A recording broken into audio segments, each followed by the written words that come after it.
Nazdar lidi, zdravím vás. Adriana. A teď si ukážeme, jak, já to znám jenom v angličtině, takže riding off a curb, jako sjíždění z těch prostě něčeho.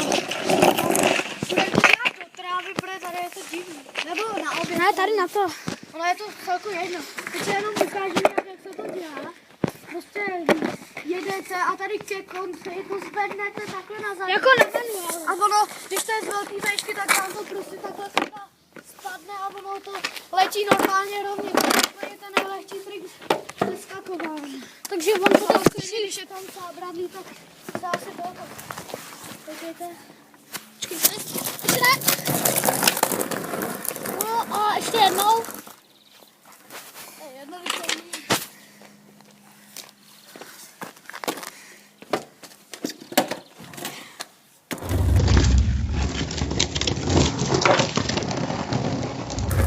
Tak teď jste viděli, jak to zvednul. Prostě, takže myslím, že byste to měli pochopit, jestli nejste, Ale samozřejmě, když je to na zábradlí, tak mentálně postižení.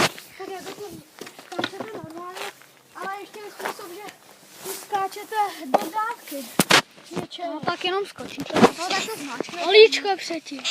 No nebo můžete zmáčknout. Tak a tohle je poměrně lehký, to je jedno ze základů, než budete umět olíčko. A čau.